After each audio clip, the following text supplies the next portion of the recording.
terrific victory, Peter. Is that the sort of game you enjoy when it's sort of 1-0, you've got to really battle for the 3 points at the end of it? Yeah, of course, it's we played well again. I think first half we kept the ball well and played through them, which is something we want to do, something we're priding ourselves on. I think second half they really came and pressed us high and tried to disrupt our flow a little bit. But I think we managed it well, and you say the last period of the game they didn't necessarily have so much possession, but they were able to keep recycling the ball and keep trying to get the pressure on us around that 18-yard box. But I think collectively, from set pieces, from open play, we dealt with the threat relatively well. Good test for you as well, because you've been on this great run. They've been going well, had a really good win at the weekend as well, and you know they're going to be big and strong and physical. So it's sort of a measure of where you've got to at the moment as well. Yeah, I suppose you're right. It's something where we've been picking up in our performances, and results have gone hand in hand, which is brilliant. But they're a side that have been doing well. They pride themselves on their work and their endeavour and making it difficult for their opponents.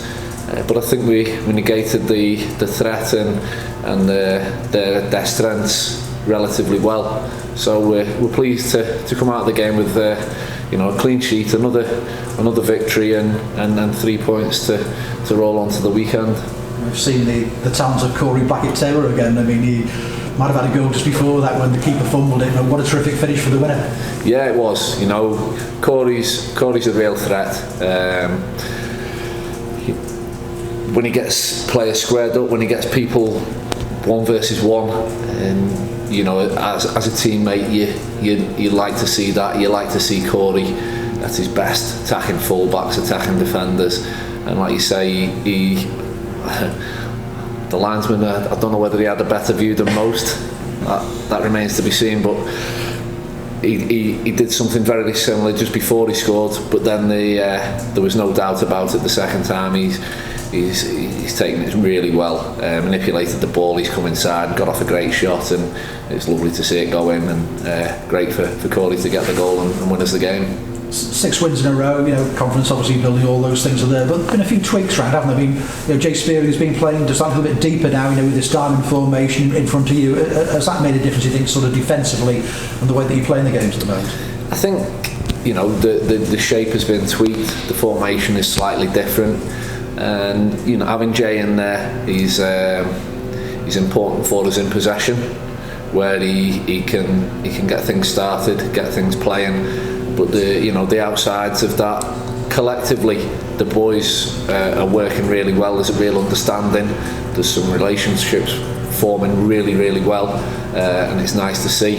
On the flip side, Jay being in that central area, he can aid us and assist us as defensive players, to stop the threat of a counter attack from the opposition, whoever that may be. There was a couple of times today he done really well. Didn't necessarily win the ball, but he slowed them down and got them into an area that suited us collectively. You're both pretty vocal. Is it a question of who shouts the loudest when you're trying to organise things in the back? No, it's a case of we're a little more experienced than most of the others, I suppose. We've seen plenty of things along the way. So, having voices around the pitch is a good thing. With passing on information, it can, as daft as it sounds, it can actually negate the threat of opposition sometimes before it's even started, moving players into positions and helping them and just tweaking things. And, sometimes it can be a little direct, it can be a little abrupt, but it's never ever got anything personal to anyone. The lads are all wanting the same goal. So we've all got a common goal, and that's to win games and to play well. So myself and Jay, we've a voice on the pitch, and we try and help the others around us. But there's other lads out there who are learning to become more vocal, and I think it aids and assists and helps everyone's games. And you mentioned the tweaks as well. It's getting Otis Khan and Kieran Morris on the ball a little bit more as well, isn't it? Sort of making sure they're there and able to sort of run and stretch the opposition as you break forward. Yeah, I think the positions are suiting Otis. I think they're suiting Kieran. They're getting it in areas that can hurt the opposition. There's obviously 2 or 3 steps before they get to the final third, but they know what they're being asked. They know what's required in the certain areas of the pitch, and it's enjoyable to be part of. And performances are improving, and results are going. At the moment they're going hand in hand with the performances, which is fantastic. But we can't rest on our laurels. We can't be complacent. We've got to make sure that we each and every day we're trying to get better, and if we do that, we'll give ourselves a real opportunity of winning games on a consistent basis. Just listening from the new gaffer who's coming in a different situation. Normally a manager comes in and he's got to change things around straight away, but he's saying don't change too much at the moment. I mean, what sort of impression have you had with Keith Hill coming in so far? No, the gaffer's he's come in, he's been first class. He's obviously seen a lot throughout his course of time in the game as a player, as a coach, and obviously he's managed a hell of a lot of games through the course of his managerial career. So he's got a wealth of knowledge, and he's not come in and he's not changed a whole host of things. He's working collectively with Dorsey and Andy Parkinson, and I think the collective group of management staff are complementing each other really well, and the gaffer's there to kind of oversee things and just add that calm and composed head with a little bit more experience, having seen loads and loads of things through the course of his managerial time. Have you crossed paths with him before? I've played against his sides before, and I'm sure we'd probably have kicked lumps off each other if we played against each other. But because he was a big central defender himself. He certainly was, yeah. So I've played against his sides, and he's looking from the outside in. Previously, my impression is that he's always prided himself on hard working sides, but he wants them to play football the right way, with possession, and play a nice attractive brand of football that excites fans and obviously is easy on the eye, but it also is enjoyable for players to be part of, and I think if we can carry that on, we're not too badly placed. Yeah, a couple of points off the playoff zone now. I mean, you're shooting up the table and then really getting in amongst it now for the battles to come. Yeah, of course. We're in a handy position, just in and around, not far off where we would like to be, and it's just now a case of maintaining our standards and maintaining that consistency and taking that on through the games that are going to come thick and fast over the next 3 or 4 weeks. Starting on Friday night, FA Cup tie, second round, and a big carrot at the end of that one as well. But you won't want to underestimate Brackley, I'm sure. No, of course not. It's I'm sure we'd all been around the block often enough, or we're well versed. The cameras are coming for a reason. I'm not sure we are the reason, but we'll never underestimate any opposition we play. We'll not fear anyone. We'll respect them, and we'll give them the credit they deserve, and we'll be thorough in our preparation. But we're looking forward to the game, and it's another game we believe we can go and win. How's the body standing up with the games coming thick and fast? Another one on Friday night, you have to put your hand up and say I don't want to play on Friday. Oh, you're kidding, man. Yeah. No, touch wood, the body's good, I feel fine. I love the physical test, the mental test of getting the body ready every 3 days and going out there and competing. I love being out there on a Saturday or a Tuesday night or Friday night, whenever it may be. But no, I feel good. So now it's key for everyone, not just myself, to make sure we're resting, recuperating, and we'll focus on the recovery in the next 24 hours or so, and make sure we're ready to go again. scored a couple of goals, I know yourself recently, but tonight you put a couple of big booming blocks in. That's got to be as good as a goal for a centre half, hasn't it? Yeah, it's always nice to score a goal and get on the score sheet as a defender. Getting clean sheets, getting blocks that you think may be important in the grand scheme of things. It's always nice. It's part of the job description, I suppose. So yeah, getting the blocks in, getting it with the ball, it's part and parcel of it. And the elation of scoring is always brilliant, but it's a nice feeling to get those blocks in and know you've turned some danger away from the goal.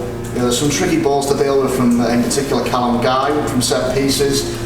Your new manager said that the team's defended well in open play, and he also said that the team's defending better by having to do less defending. Is that what we saw tonight, with more possession, people more comfortable on the ball? Yeah, I think obviously it's double-edged. If we keep possession and we look after the ball well, they've not got it. They can't be in our box all the time. So if we've got possession and we're looking after the ball well, yes, we're probably likely to do less defending. But it's also a case as defenders, you've got to make sure your concentration levels are good. And you don't become complacent that you're seeing some good football going on in front of you and you're part of that. So concentration levels are imperative for the back lads, and I think as you say, when the ball was coming in from open play, from those set pieces, not just the back lads but the team collectively defended them well, and again I think we minimised their attempts on the goal, and Scotty, when required, was top drawer and made a couple of really good saves. So collectively we're happy with where we are and how things are going. A month ago things weren't looking so rosy. Now the team can't stop winning. Anyone would want to be a footballer, but are you skipping into work at the moment? It's one of those where you're not winning games and performances aren't brilliant. Yes, it is tougher, but as someone who's been around a little longer than maybe some of the others, it's a case of just making sure your habits are good, making sure you're doing the same things when you're winning as when things aren't going as swimmingly well as you would like. So not a lot's changed. Lads are working really hard as they were previously, but as you say, it's nice to be going into training on the back of wins and good performances, and it does give the lads a spring in the step, which is good. And I think obviously you see it on the training ground, and I see it on the training ground, and it's great to be involved with. But I think obviously yourselves and the fans are seeing that now in performances on the match day, which is great for everyone. That's what the fans want, that's what us as players want, and obviously the management staff want too. I did say final one, but I've just thought of another. Oh, you're not allowed it now. No, go ahead. One. You'll be aware that yesterday there was an announcement that the possibility of supporters being allowed back into the ground, subject to Liverpool City Regional Wirral, depending which way it goes, being classified in a tier below tier 3, which could mean the next time, apart from Friday, the next time we play at Prent Park, there could be supporters in the ground. Is that something that you absolutely relish? Of course, having played here when it's been a full house, or there's really good support. Having played here against Tranmere, I know how the fans can really help and aid the team, and we've spoken as a group that we'd love to see them back as soon as possible. I don't know whether it's going to be only X amount or whether it may change in the course of time and go to a percentage of the capacity. If it did, I think that'd be brilliant for us again, because we'd be able to get even more in, and with that, hopefully then as many as possible can see us live and can enjoy some good performances, but also get right behind us and us be able to make Prenton Park a fortress again, and a place that teams don't want to come.